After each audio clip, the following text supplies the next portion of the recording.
क्या आपने कभी अपने अंदर उस अजीब से खालीपन को महसूस किया है, मानो कुछ जरूरी चीज छूट रही है?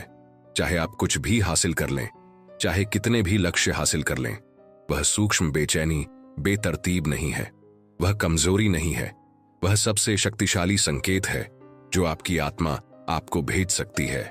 यह आपकी असलियत की छिपी हुई याद है, जो आपके रोजमर्रा के जीवन के शोर से बाहर निकलने की कोशिश कर रही है। यह सिर्फ एक और वीडियो नहीं है, यह आपके अपने अस्तित्व के रहस्य में उन सवालों में कदम रखने का एक निमंत्रण है जिनसे आप बचते रहे हैं, लेकिन जो गुप्त रूप से आपके हर विचार और हर चुनाव का मार्गदर्शन करते हैं। आप कौन हैं? आप यहाँ क्यों हैं? और जीवन नामक इस यात्रा का असली उद्देश्य क्या है?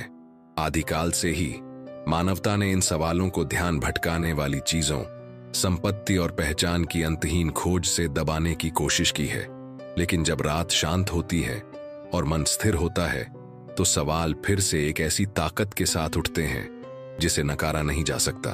आपने उन्हें दर्द के पलों में, जब आपके आसपास सब कुछ ढह गया हो, या खुशी के पलों में महसूस किया होगा, जब आपको एहसास हुआ हो कि खुशी भी बहुत जल्दी गायब हो जाती है।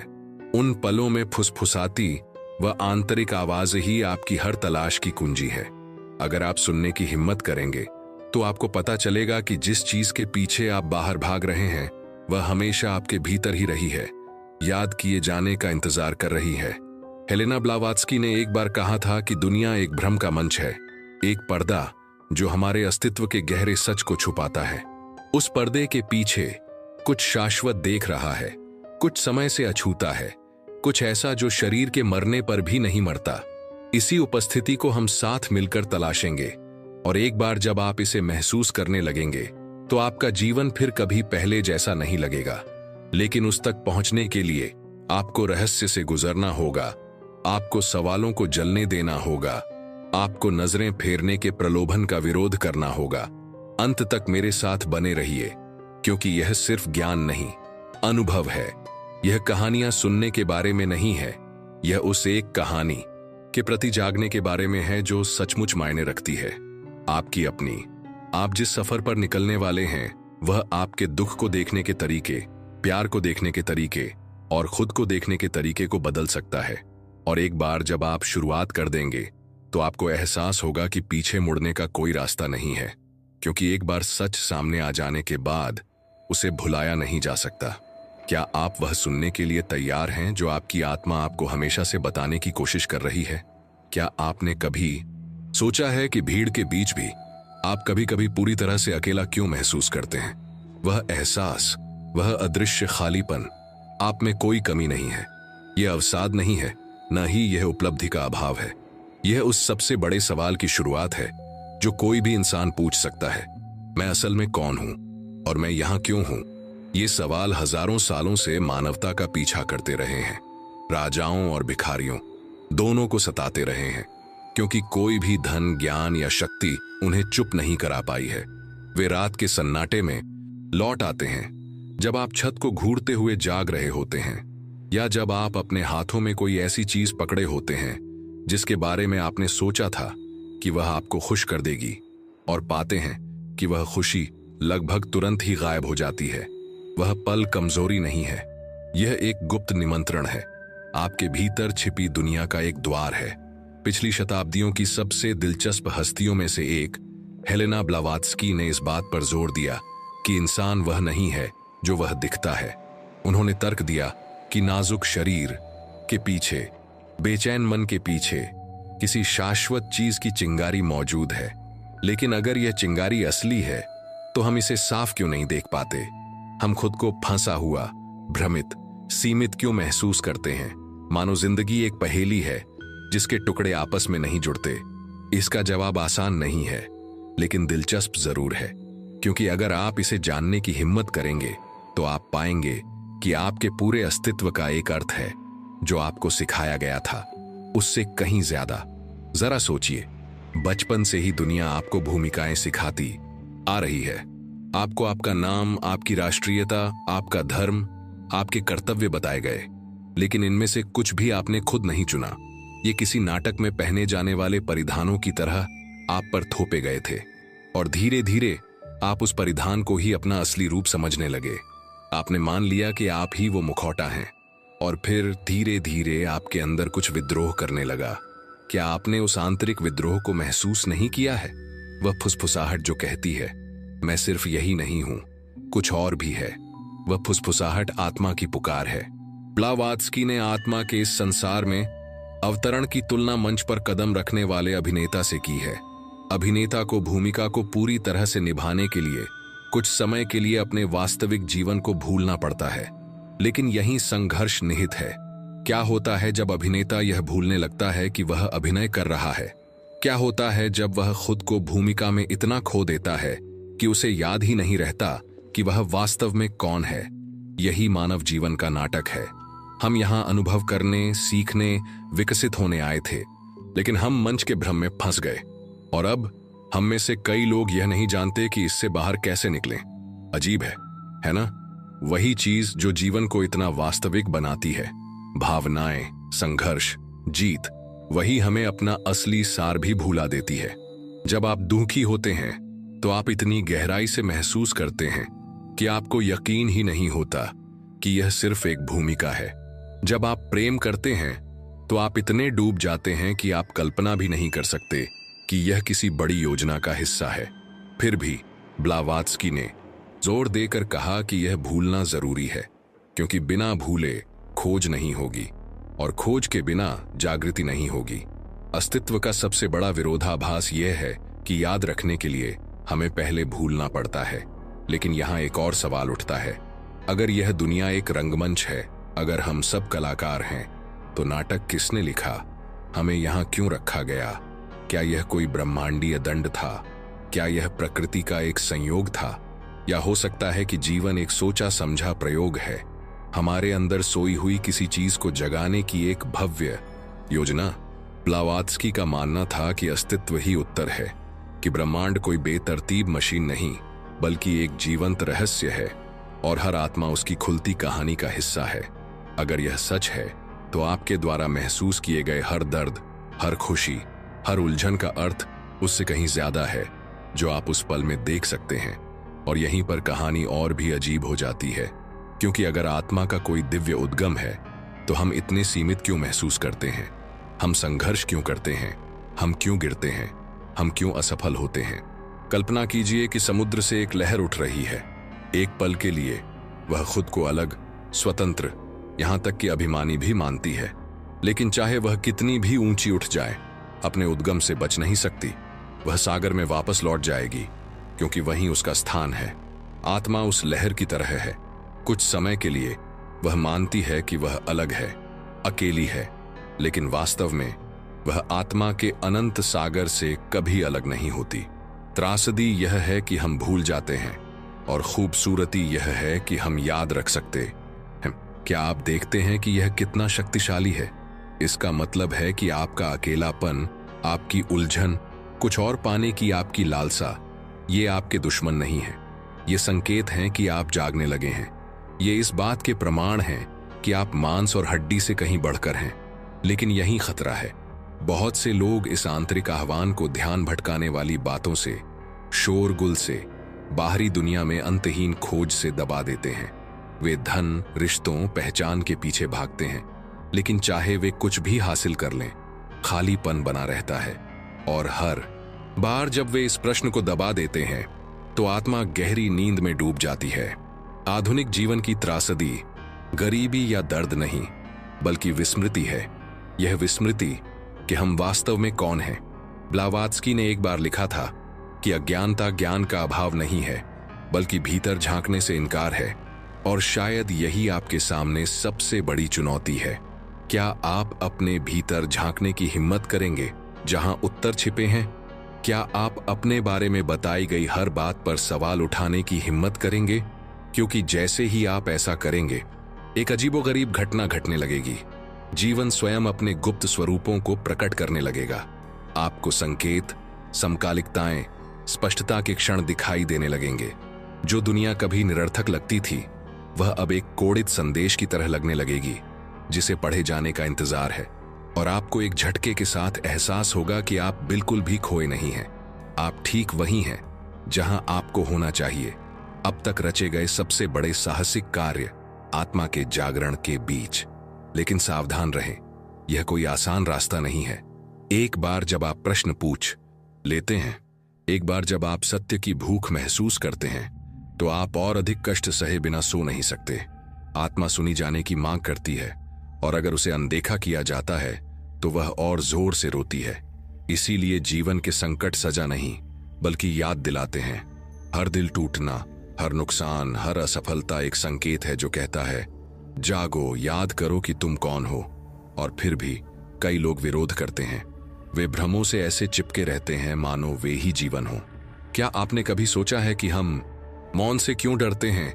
हम लगातार ध्यान भटकाने की कोशिश क्यों करते हैं? क्योंकि मौन सत्य को उजागर करता है, और सत्य भयावह हो सकता है, लेकिन यह मुक्तिदायक भी है।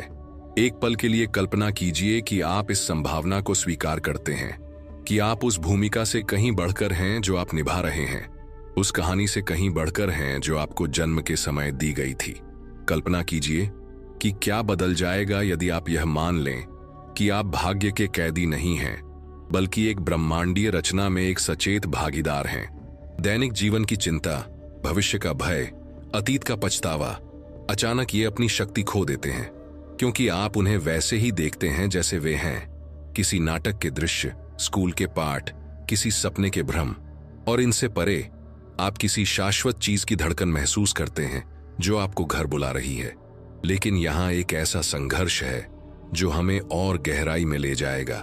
अगर यह सच है, अगर आत्मा शाश्वत और दिव्य है, तो उसे यहां इतना कष्ट क्यों सहना पड़ता है? हम बार बार भ्रम में क्यों पड़ते हैं? भ्रम का पर्दा इतना भारी क्यों लगता है? उसे हटाना इतना असंभव क्यों? ब्लावात्स्की ने जोर देकर कहा कि यह कोई संयोग नहीं था। उन्होंने कहा कि पर्दा अपने आप में पवित्र है।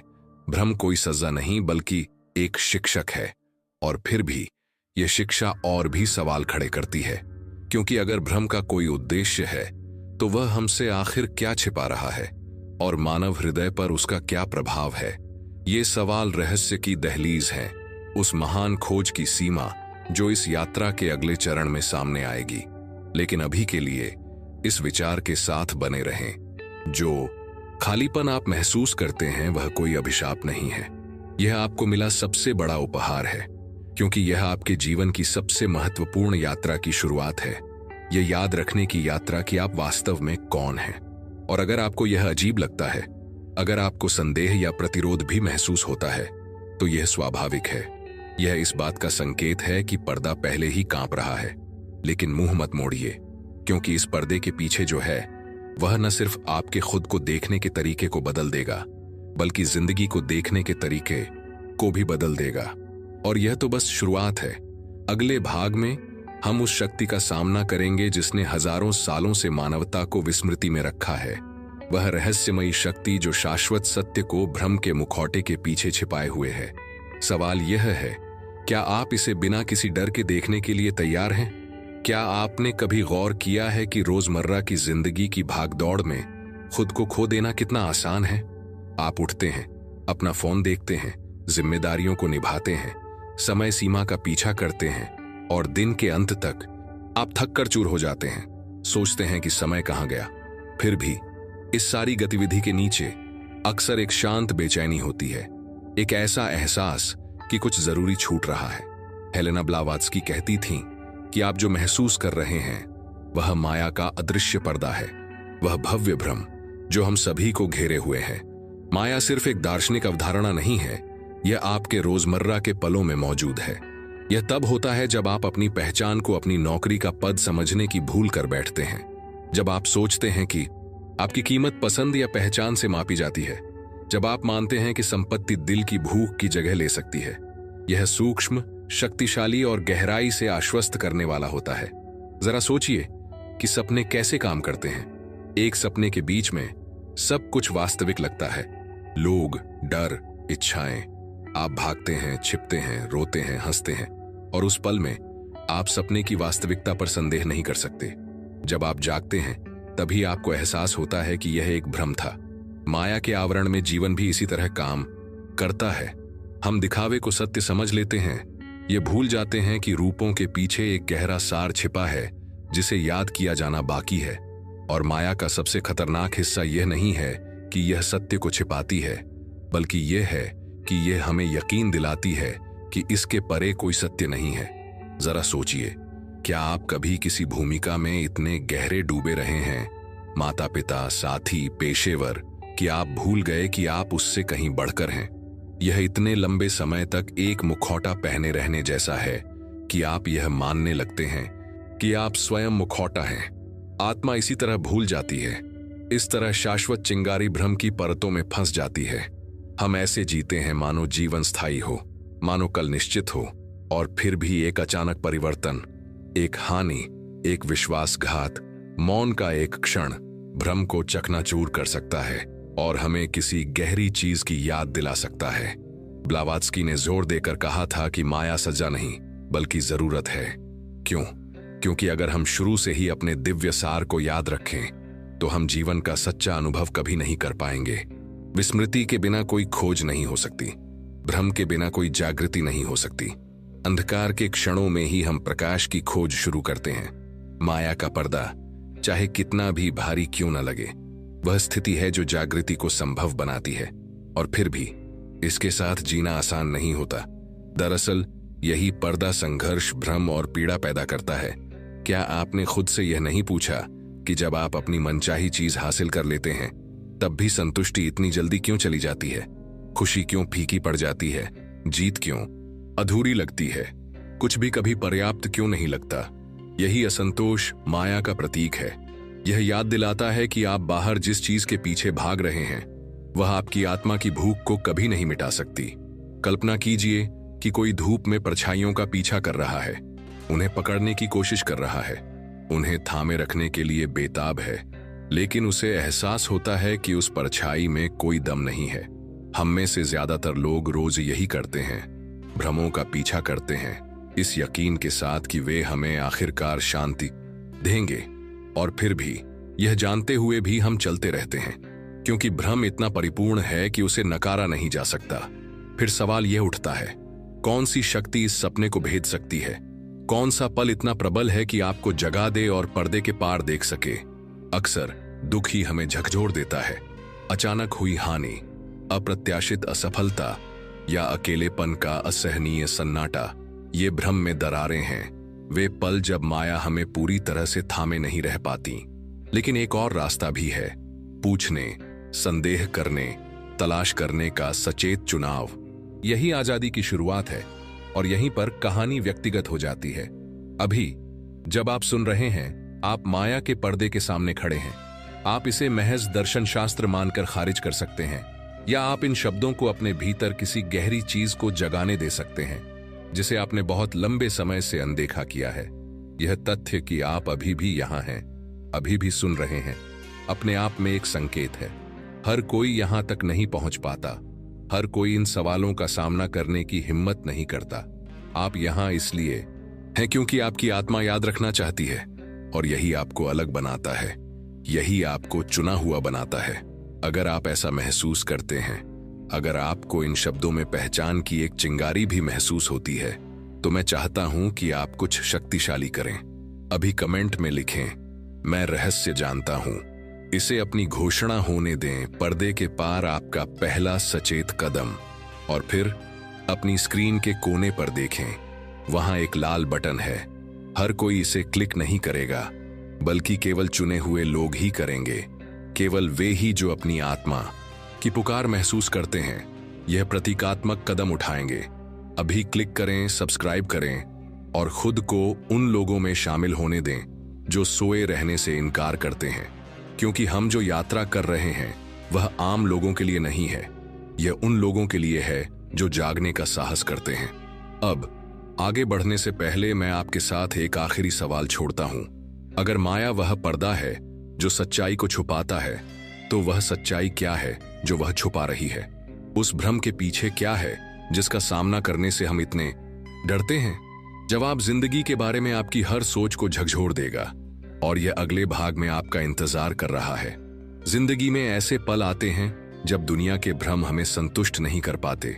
आपको शायद वो दिन याद हो जब सब कुछ बिखरता हुआ सा लग रहा था, एक रिश्ता टूट रहा था, एक दोस्त आपको धोखा दे रहा था, एक सपना टूट रहा था। उन पलों में आपके पैरों तले जमीन खिसक जाती है और सवाल पहले से कहीं ज्यादा जोर से फिर से उठ खड़ा होता है। मैं कौन हूं? मेरे साथ ऐसा क्यों हो रहा है? यह सवाल कोई संयोग नहीं है, ये आत्मा की पुकार है। हेलेना ब्लावात्स्की ने सिखाया कि दुख बेतरतीब नहीं होता। दर्द, नुकसान और खालीपन जागृति के छिपे हुए साधन हैं। ये हमें वहां देखने पर मजबूर करते हैं जहां हम कभी देखना ही नहीं चाहते थे। अंदर आत्मा की पुकार पहला संकेत है कि भ्रम टूट रहा है, माया का पर्दा फटने लगा है। उन पलों के बारे में सोचें जब आपने खुद को अकेला या गलत समझा हुआ महसूस किया हो। हो सकता है आपको लगा हो कि आप अदृश्य हैं, मानो कोई आपको सचमुच देख ही नहीं सकता। वो गहरा दर्द, वो अकेलापन सिर्फ भावनात्मक ही नहीं, आध्यात्मिक भी है। यह आत्मा है जो अपने सच्चे घर को याद कर रही है, उस स्रोत की ओर लौटने की लालसा कर रही है जहां से वह आई थी। जैसे एक लहर सागर से उठती है और फिर उसी में टकराकर वापस लौट जाती है, वैसे ही आत्मा अपने निर्वासन में भी जानती है कि वह किसी महान चीज से संबंधित है। हर दिल टूटना और निराशा वास्तव में सागर आपको वापस बुला रहा है, फुसफुसा रहा है, तुम अलग नहीं हो, तुम कभी अलग नहीं रहे। लेकिन जागृति अक्सर दुखों के माध्यम से ही क्यों आती है? हमें सत्य को याद रखने के लिए दर्द की आवश्यकता क्यों होती है? इसका उत्तर मानव मनोविज्ञान में छिपा है। जब जीवन सहजता से बहता है तो हम भ्रम से जुड़ जाते हैं। आराम हमें विश्वास दिलाता है कि सपना सच है। केवल तभी जब हम हिल जाते हैं, जब सपना टूटने लगता है, तब हम निषिद्ध प्रश्न पूछने का साहस करते हैं। और उन्हीं प्रश्नों में परिवर्तन का बीज निहित है। क्या हो अगर आपका सबसे बड़ा दर्द कोई सजा न होकर आपकी मुक्ति की कुंजी हो? एक पल रुकें और खुद से ईमानदारी से पूछें, आपके जीवन का सबसे कठिन अनुभव क्या था? क्या इसने आपको उन तरीकों से विकसित होने के लिए मजबूर नहीं किया जिनकी आपने कभी उम्मीद नहीं की थी?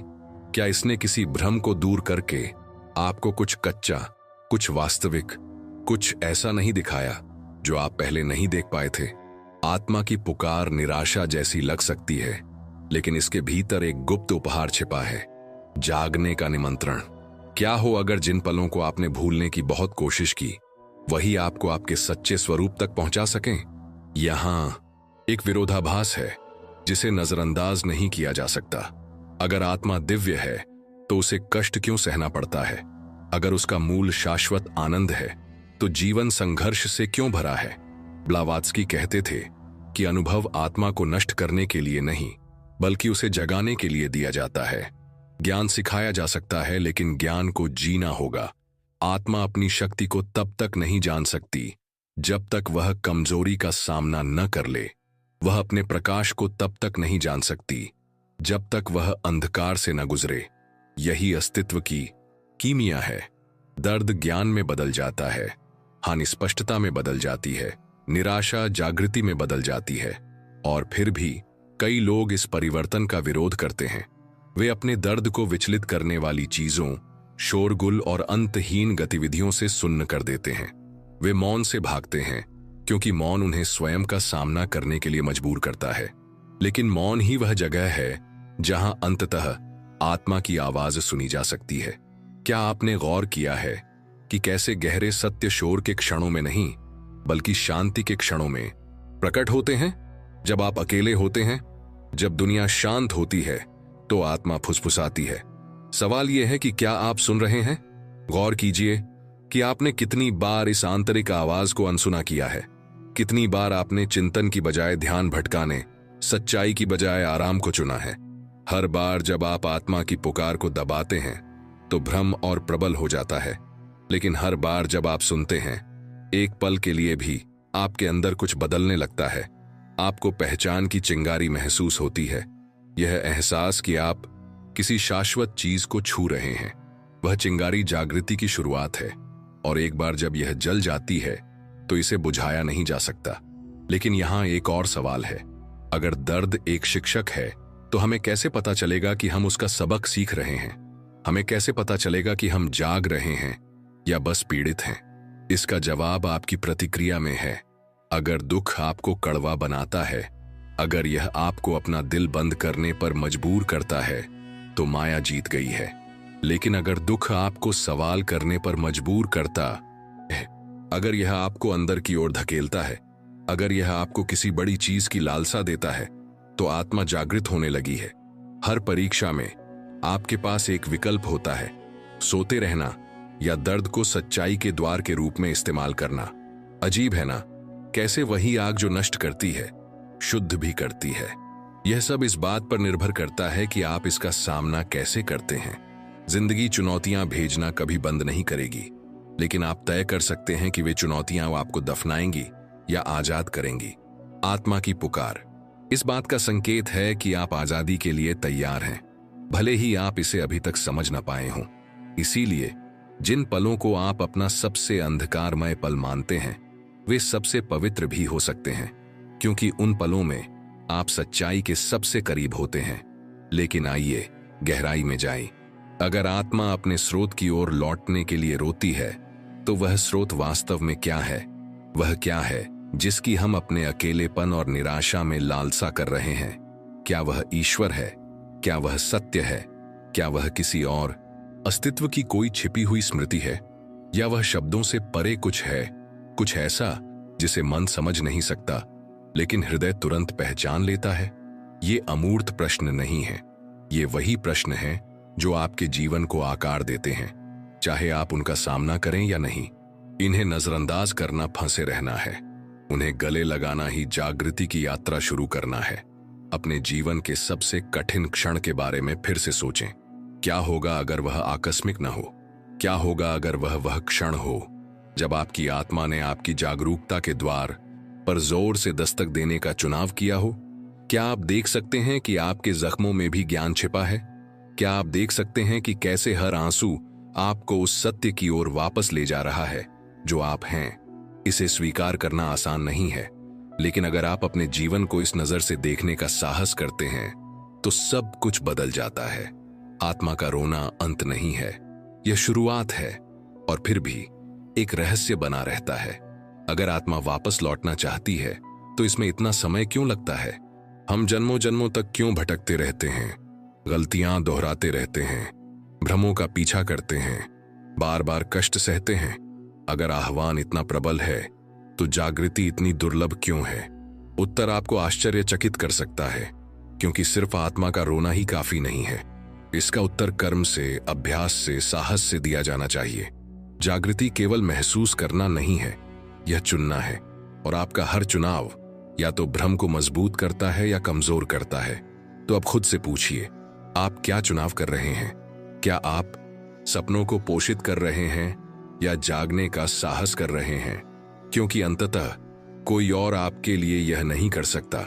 आपकी आत्मा की पुकार पुकार रही है, लेकिन क्या आप प्रत्युत्तर देंगे? यह प्रश्न हमारी यात्रा के अगले भाग तक आपके साथ रहेगा, जहां हम उन गुप्त मार्गों की खोज करेंगे जो आत्मा के कार्य करने का साहस करने पर खुलते हैं। वे मार्ग जो पीड़ा को शक्ति में, लालसा को भक्ति में, मौन को रहस्य उद्घाटन में बदल देते हैं। लेकिन अभी के लिए इस सत्य को अपने पास रखें, आपके कष्टों का अर्थ है, आपकी लालसा पवित्र है, और आपका रोना घर की राह पर पहला कदम है। जब आत्मा सत्य के लिए पुकारने लगती है, तो कुछ असाधारण घटित होता है। जागृति के मार्ग स्वयं प्रकट होते हैं। ये मार्ग किसी दूरस्थ मंदिर में छिपे नहीं हैं, या केवल मौन साधकों के लिए आरक्षित नहीं है।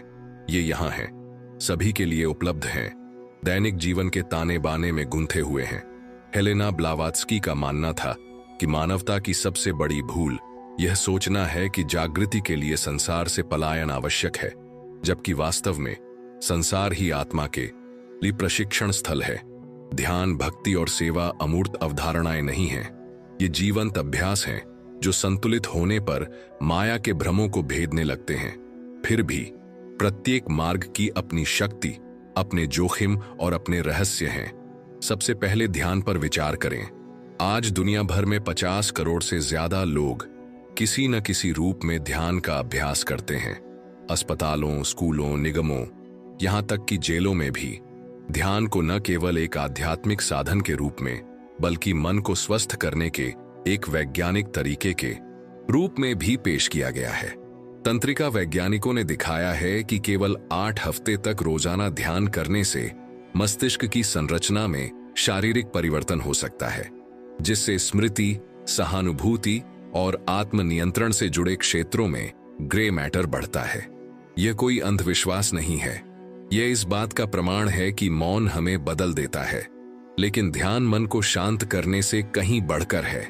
यह वह द्वार है जिसके माध्यम से आत्मा को याद आता है कि यह विचारों की अशांत धारा नहीं, बल्कि उनके पीछे की शांति है। जिस क्षण आप बैठते हैं और अपनी सांसों पर ध्यान देते हैं, आप स्वप्न से पीछे हट जाते हैं और अपने भीतर के साक्षी का अनुभव करते हैं। शुरुआत में यह छोटा लग सकता है, लेकिन देखभाल से पोषित एक लौ की तरह यह तब तक बढ़ता है जब तक कि यह उस शाश्वत अग्नि को प्रकट नहीं कर देता जिससे यह आया है। और फिर भी केवल ध्यान ही पर्याप्त नहीं है। ब्लावात्स्की ने जोर देकर कहा कि प्रेम, शुद्ध भक्ति भी उतनी ही आवश्यक है। इतिहास में कुछ महानतम जागृतियां लंबे समय तक मौन बैठने से नहीं, बल्कि प्रज्वलित प्रेम से उत्पन्न हुई हैं। भारत में मीराबाई की कहानी देखें, जिन्होंने कृष्ण की भक्ति के लिए धन और सुरक्षा का त्याग कर दिया, या फारसी रहस्यवादी रूमी, जिनकी कविता एक ऐसे असीम प्रेम से उत्पन्न हुई जिसने उन्हें पूरी तरह से अपने में समाहित कर लिया। उनका प्रेम कोई साधारण भावना नहीं थी, यह इतनी तीव्र शक्ति थी कि इसने ब्रह्मों को नष्ट कर दिया। क्या आपने कभी इतना गहरा प्रेम किया है कि आप स्वयं को भूल गए, कि आपने बदले में कुछ मांगे बिना ही दे दिया? यही भक्ति की एक झलक है, एक ऐसी दुनिया में जो हमें अक्सर हिसाब किताब करना, रक्षा करना और रोकना सिखाती है। सच्ची भक्ति एक प्रचंड अग्नि है।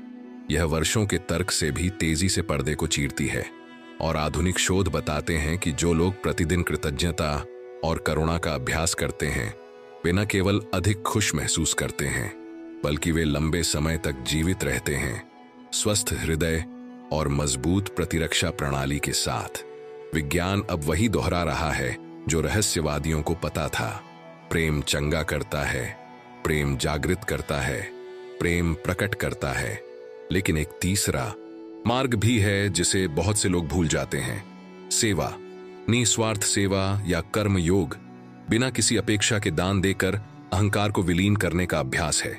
जरा सोचिए, विश्व स्तर पर स्वयं सेवा की दरें बढ़ रही हैं। अकेले संयुक्त राज्य अमेरिका में लगभग 7.7 करोड़ वयस्क हर साल अपना समय स्वयं सेवा में लगाते हैं, और अनुमानित 6-9 अरब घंटे सेवा में लगाते हैं। और अध्ययन लगातार दिखाते हैं कि जो लोग सेवा करते हैं वे ज्यादा खुश, कम उदास और अधिक संतुष्ट होते हैं। क्यों? क्योंकि सेवा मैं से ध्यान हटाकर हम पर केंद्रित करती है। यह अलगाव के भ्रम को तोड़ती है। जब आप किसी की मदद करते हैं तो आप खुद को उनमें देखते हैं, और धीरे धीरे अहंकार की बेड़ियां कमजोर होने लगती हैं। कल्पना कीजिए कि एक माँ अपने बच्चे को खाना खिला रही है, या कोई अजनबी किसी आपदा के बाद किसी जरूरतमंद की मदद कर रहा है। उन क्षणों में भ्रम का पर्दा हट जाता है, और जो चमकता है वह है एकता। यह पहचान कि हम एक ही जीवन हैं और कई रूपों में जी रहे हैं। ध्यान, भक्ति और सेवा के संतुलन को ही ब्लावात्स्की ने पूर्ण मार्ग कहा है। जब मन शांत हो जाता है, हृदय प्रज्वलित हो जाता है और हाथ अहंकार से मुक्त हो जाते हैं, तो आत्मा स्मरण करने लगती है। लेकिन यही संघर्ष है। आधुनिक दुनिया के बीच, इसके शोर, इसके प्रलोभनों, इसकी अंतहीन मांगों के बीच आप इस मार्ग पर कैसे चलते हैं? क्या जागृति सचमुच दैनिक जिम्मेदारियों के साथ सहअस्तित्व में रह सकती है? क्या आप पूरी तरह से मानव और पूरी तरह से दिव्य दोनों हो सकते हैं? यही रहस्य गहराता है। कल्पना कीजिए कि आप एक व्यस्त शहर से गुजर रहे हैं। कारें तेजी से दौड़ रही हैं, स्क्रीन चमक रही है, लोग चिंतित चेहरों के साथ जल्दी जल्दी भाग रहे हैं। यह आध्यात्मिक जागृति के लिए आखिरी जगह लगती है। और फिर भी योगानंद अपने भीतर ध्यान की शांति लिए न्यूयॉर्क की सड़कों पर चले। ब्लावात्स्की ने संशयवादियों, आलोचकों और साधकों से घिरे रहते हुए लिखा और पढ़ाया। जागृति इस बारे में नहीं है कि आप कहां हैं, बल्कि इस बारे में है कि आप कैसे देखते हैं। आत्मा के जागृत होने के लिए दुनिया के गायब होने की जरूरत नहीं है, इसे धारणा में रूपांतरित करने की जरूरत है। उपस्थिति के साथ किया गया हर कार्य पवित्र हो सकता है। खाना बनाना ध्यान बन जाता है, सुनना भक्ति बन जाता है, काम सेवा बन जाता है। यही जागृत रहने की कला है। लेकिन आइए हम खुद को धोखा न दें। दुनिया आपकी परीक्षा लेगी, आसक्ति आपको लुभाएगी, जिम्मेदारियां आपको जकड़ लेंगी। ऐसे क्षण आएंगे जब मौन असंभव लगेगा, जब प्रेम बहुत नाजुक लगेगा, जब सेवा पर ध्यान नहीं दिया जाएगा। और फिर भी ये चुनौतियां बाधाएं नहीं हैं, ये निमंत्रण हैं। हर कुंठा, हर देरी, हर निराशा उपस्थिति का अभ्यास करने का एक छिपा हुआ अवसर है। सवाल यह है कि क्या आप इसे इस तरह देखेंगे? आज उन अरबों लोगों के बारे में सोचें जो तनाव में जी रहे हैं, जिन्हें लगता है कि जीवन उनसे दूर भाग रहा है। तनाव से संबंधित बीमारियां अब दुनिया भर में मृत्यु के प्रमुख कारणों में से एक हैं। चिंता विकार 30 करोड़ से ज्यादा लोगों को प्रभावित करते हैं। अवसाद को हमारे समय की खामोश महामारी कहा जाता है। मानवता शोर में डूब रही है, और फिर भी इस अराजकता के बीच जागृति के मार्ग पहले से कहीं ज्यादा चमकते हैं। स्कूलों में ध्यान सिखाया जा रहा है, प्रेम को उपचार की एक क्रांतिकारी शक्ति के रूप में फिर से खोजा जा रहा है, और सेवा करुणा का एक वैश्विक आंदोलन बन रही है। यह हमें क्या बताता है कि आत्मा को हमेशा के लिए चुप नहीं रखा जा सकता। जागृति की पुकार उठ रही है, और भ्रम के बीच भी मानवता प्रकाश की तलाश कर रही है। फिर भी सवाल बना हुआ है, क्या कोई इस दुनिया में पूरी तरह से रहते हुए भी वास्तव में जागृत रह सकता है? क्या अपने बच्चों की देखभाल में व्यस्त माता पिता, या अंतहीन कामों में फंसा एक मजदूर, या भविष्य के भय से जूझता एक विद्यार्थी एक अर्शी के समान चेतना में रह सकते हैं? उत्तर आपको आश्चर्यचकित कर सकता है। जागृति का अर्थ जीवन का परित्याग करना नहीं, बल्कि उसे भीतर से रूपांतरित करना है। ब्लावात्स्की ने कहा था कि त्याग का अर्थ वस्त्र या एकांत नहीं, बल्कि आंतरिक आसक्तियों को त्यागना है। बाजार में एक योगी पहाड़ों में एक साधु से अधिक जागृत हो सकता है, यदि वह हर चेहरे और हर क्षण में शाश्वत को देखता है। यह हमारे समय की परीक्षा है, भ्रमों के बीच रहते हुए भी उनके पार देखना। लेकिन यहाँ एक और रहस्य उभरता है। चाहे आप ध्यान करें, चाहे आप प्रेम करें, चाहे आप सेवा करें, अहंकार प्रतिरोध करता है। यह चिपकता है, फुसफुसाता है, विचलित करता है। भ्रम आसानी से हार नहीं मानता, और इसलिए सबसे बड़ी परीक्षा मौन में नहीं, भक्ति में नहीं, सेवा में भी नहीं, बल्कि समर्पण में आती है। क्या आप आखिरी मुखौटा उतारने को तैयार हैं?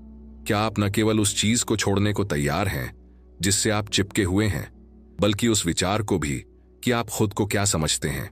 क्योंकि सभी अभ्यासों से परे, सभी मार्गों से परे, आत्मा अपनी अंतिम परीक्षा का सामना करती है। और वह परीक्षा वह नहीं है जो आप सोचते हैं। कल्पना कीजिए कि आप जिस हर चीज से जुड़े हैं, आपका नाम, आपका इतिहास, आपकी जीतें, आपके जख्म अचानक विलीन हो रहे हैं। क्या बचता है? क्या आप पुरानी कहानी से चिपके बिना विशाल अज्ञात का सामना कर सकते हैं? यही स्वतंत्रता का द्वार है, और यह आपके विचार से कहीं ज्यादा निकट है। लेकिन बहुत कम लोग इसे पार करने को तैयार हैं, क्योंकि गिरने वाला आखिरी भ्रम नियंत्रण का भ्रम है। इसलिए जैसे जैसे हम आगे बढ़ते हैं, इस सत्य को अपने हृदय में धारण करें। जागृति के मार्ग दूर नहीं है, वे अभी आप में जीवित हैं। हर सांस ध्यान हो सकती है, दया का हर कार्य भक्ति हो सकता है, हर निस्वार्थ चुनाव सेवा हो सकता है। लेकिन आपको खुद से यह सवाल पूछना चाहिए, क्या आप इन रास्तों पर पूरी तरह चलने को तैयार हैं? तब भी जब दुनिया विरोध करे, क्योंकि तभी अंतिम रहस्य स्वयं प्रकट होगा। वह रहस्य जो न केवल आपके जीने के तरीके को, बल्कि आपके अस्तित्व के तरीके को भी बदल देगा। हर यात्रा में एक क्षण ऐसा आता है जब ज्ञान, भक्ति और सेवा पर्याप्त नहीं रह जाते। मन समझ सकता है, हृदय महसूस कर सकता है, और हाथ कार्य कर सकते हैं, लेकिन फिर भी सबसे गहरी जंजीरें बनी रहती हैं। यह समर्पण का क्षण है, अंतिम चरण, जिसे हेलेना ब्लावात्स्की और कई अन्य शिक्षक ग्रेट क्रॉसिंग कहते हैं। समर्पण हार नहीं है, यह इस्तीफा नहीं है, यह साहस का सर्वोच्च रूप है।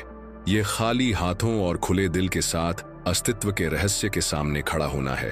हर मुखौटे, हर कहानी नियंत्रण के हर भ्रम को दूर करने के लिए तैयार है। और यहीं गहन त्याग के इस कार्य में आत्मा अपनी स्वतंत्रता की खोज करती है। लेकिन इसे वास्तविक जीवन में कैसे लागू किया जा सकता है? आप समर्पण के विचार को कैसे लेते हैं और इसे दैनिक अभ्यास में कैसे बदलते हैं? पहला कदम जागरूकता है। उन क्षणों पर ध्यान देकर शुरुआत करें जब आप परिणामों से, पहचान से, संपत्ति से, सही होने की आवश्यकता से चिपके रहते हैं। हर बार जब आप चिंता, भय या प्रतिरोध महसूस करें तो अपने आप से पूछें, मैं किस चीज से चिपका हुआ हूं? यह सरल प्रश्न उन छिपे हुए लगावों को उजागर करेगा जो भ्रम को बढ़ावा देते हैं। यदि आपको आवश्यकता हो तो उन्हें लिख लें, उनका नाम बताएं। उन्हें पहचानने का कार्य पहले से ही उनकी शक्ति को कमजोर करना शुरू कर देता है। दूसरा चरण है स्वीकृति। हर परिस्थिति से लड़ने के बजाय जीवन आते ही हां कहने का अभ्यास करें। इसका मतलब निष्क्रियता नहीं है। इसका अर्थ है बिना किसी प्रतिरोध के वास्तविकता का सामना करना। जब कोई चुनौती आती है तो पूछने के बजाय मैं ही क्यों, पूछें, मैं यहां क्या सीख सकता हूं? यह क्षण मुझे अपने बारे में क्या दिखा रहा है? स्वीकृति दर्द को दूर नहीं करती बल्कि उसे ज्ञान में बदल देती है। यह बाधाओं को शिक्षक बना देता है। यह क्रिया में समर्पण है। यह विश्वास करना कि प्रत्येक घटना आपके जागरण के लिए बनाई गई एक बड़ी योजना का हिस्सा है। तीसरा कदम है कृतज्ञता। तंत्रिका विज्ञान पुष्टि करता है कि दैनिक कृतज्ञता अभ्यास मस्तिष्क को अधिक खुशी और लचीलेपन के लिए पुनः सक्रिय करता है। लेकिन कृतज्ञता मूड बूस्टर से कहीं अधिक है। यह एक आध्यात्मिक हथियार है। कृतज्ञता आपका ध्यान उस चीज से हटा देती है जो मौजूद नहीं है। यह ईर्ष्या, भय और तुलना को खत्म कर देता है। हर सुबह 3 चीजें लिखें जिनके लिए आप आभारी हैं, चाहे वे कितनी भी छोटी क्यों न हो। समय के साथ यह अभ्यास एक सहारा बन जाता है जो आपको याद दिलाता है कि अराजकता में भी आत्मा किसी बड़ी चीज द्वारा धारण की जाती है। चौथा चरण है उपस्थिति। अधिकांश लोग अतीत में फंसे रहते हैं या भविष्य को लेकर चिंतित रहते हैं। समर्पण का अर्थ है बार बार उस एकमात्र क्षण में लौटना जहां जीवन वास्तव में मौजूद है। अभी सरल जागरूकता अभ्यासों का अभ्यास करें। 1 मिनट के लिए अपनी सांसों को महसूस करें। बिना लेबल लगाए आकाश की ओर देखें। बिना विचलित हुए एक समय का भोजन करें। उपस्थिति सामान्य लग सकती है लेकिन वास्तव में यह असाधारण है, क्योंकि हर बार जब आप वर्तमान में लौटते हैं तो आप समय के भ्रम से बाहर निकलते हैं और अनंत काल को छूते हैं। 5वां चरण है करुणा। सच्चा समर्पण न केवल अपने अहंकार को त्यागने के बारे में है बल्कि दूसरों के अहंकार से परे देखने के बारे में भी है। जानबूझकर करुणा का अभ्यास करें। जब कोई आपको निराश करता है तो याद रखें कि वह भी माया में फंसा हुआ है, अपने भ्रम से जूझ रहा है। दयालुता के साथ जवाब दें, भले ही चुपचाप। सेवा, जैसा कि आपने सीखा, अहंकार को नष्ट कर देती है। करुणा इस सेवा को आत्मा की स्वाभाविक अभिव्यक्ति बनाती है। जब आप बिना मान्यता के सेवा करते हैं, जब आप बिना किसी शर्त के क्षमा करते हैं, तो आप पहले से ही एक जागृत प्राणी के रूप में जी रहे होते हैं। और अंत में 6वां चरण है मौन। हर दिन मौन के लिए कुछ मिनट समर्पित करें। न केवल शोर की अनुपस्थिति बल्कि आत्मा की सक्रिय श्रवण। अपनी आंखें बंद करें, गहरी सांस लें और विचारों को बिना लगाव के गुजरने दें। उस मौन में तुम्हें शाश्वत की फुसफुसाहट मिलेगी। यह अनुस्मारक कि तुम शरीर से अधिक, मन से अधिक, इतिहास से अधिक हो। आप इन सब के पीछे साक्षी हैं। मौन वह द्वार है जिसके माध्यम से आत्मा अपने सच्चे घर को याद करती है। यह व्यावहारिक योजना पूर्णता के बारे में नहीं है, यह निरंतरता के बारे में है। यहां तक कि प्रतिदिन अपनाए गए छोटे छोटे कदम भी परिवर्तन लाते हैं। याद रखें, समर्पण आत्मज्ञान का एक भव्य क्षण नहीं है, यह बार बार चुने गए विकल्पों की एक श्रृंखला है। हर बार जब आप नियंत्रण छोड़ते हैं, हर बार जब आप जीवन पर भरोसा करते हैं, हर बार जब आप भ्रम को छोड़ते हैं, तो आप समर्पण का अभ्यास कर रहे होते हैं। और धीरे धीरे, लगभग अदृश्य रूप से, आत्मा पूरी तरह जाग जाती है। दुनिया अब जेल जैसी महसूस नहीं होती। यह एक पवित्र मंच बन जाता है जहां आप अपनी भूमिका को शालीनता से निभाते हैं, यह जानते हुए कि आप भूमिका नहीं हैं, बल्कि इसके पीछे के शाश्वत अभिनेता हैं। अब रुकें और चिंतन करें। यदि आप इस तरह रहते तो आपका जीवन कैसा दिखता? निरंतर भय के बोझ के बिना जागने की कल्पना करें। चुनौतियों से नष्ट हुए बिना उनका सामना करने की कल्पना करें। बिना पीछे हटे प्यार करने, बिना हिसाब लगाए देने, बिना सराहना के सेवा करने की कल्पना करें। यह कल्पना नहीं है, यह वास्तविकता है कि समर्पण संभव बनाता है। यह वह वास्तविकता है जिसे आपसे पहले अनगिनत खोजकर्ताओं ने खोजा है, और यह आपके लिए यहीं और अभी उपलब्ध है। यदि आप इस मार्ग पर चलने के इच्छुक हैं तो इसे अपना निमंत्रण बनने दें। आज से शुरू करें। योजना से एक कदम चुनें। जागरूकता, स्वीकृति, कृतज्ञता, उपस्थिति, करुणा या मौन, और इसका अभ्यास करें। इसे ईमानदारी से करें, इसे रोजाना करें। आपको यह देखकर आश्चर्य होगा कि भ्रम कितनी जल्दी कमजोर होने लगते हैं, और जब वे ऐसा करते हैं तो आप हल्का, स्वतंत्र, इस सच्चाई के करीब महसूस करेंगे कि आप वास्तव में कौन हैं। समर्पण का अर्थ अपने जीवन पर नियंत्रण खोना नहीं है। यह जीवन को उसके सबसे सच्चे, सबसे गहरे और सबसे शाश्वत रूप में प्राप्त करने के बारे में है। और अब जब यह यात्रा करीब आ रही है, मैं आपसे कार्रवाई करने के लिए कहता हूं। कल नहीं, किसी दिन नहीं, लेकिन अभी। यदि इन शब्दों ने आप में कुछ जगाया है, यदि आपको पहचान की चिंगारी महसूस हुई है, तो इसका सम्मान करें। नीचे दिए गए बटन पर क्लिक करके इस चैनल की सदस्यता लें, एक यांत्रिक कार्य के रूप में नहीं, बल्कि आपके जागरण में एक सचेत कदम के रूप में। इस संदेश को अन्य लोगों तक फैलाने के लिए इस वीडियो को लाइक करें जो शांति से खोज रहे होंगे, और टिप्पणियों में अपने विचार साझा करें। आप अपना नाम लिख सकते हैं या आप गुमनाम रह सकते हैं, लेकिन अपनी आवाज सुनी जानी चाहिए। हमें अपने प्रश्न, अपने संघर्ष या वे क्षण बताएं जब आपकी आत्मा सच्चाई के लिए रोई थी। साझा करके आप न केवल अपनी मदद कर रहे हैं, बल्कि आप दूसरों को यह देखने में मदद कर रहे हैं कि वे इस यात्रा में अकेले नहीं हैं। याद रखें, आत्मा की पुकार पवित्र है। आपकी यहां उपस्थिति आकस्मिक नहीं है। आप एक बड़ी कहानी का हिस्सा हैं, और आपकी जागृति मायने रखती है।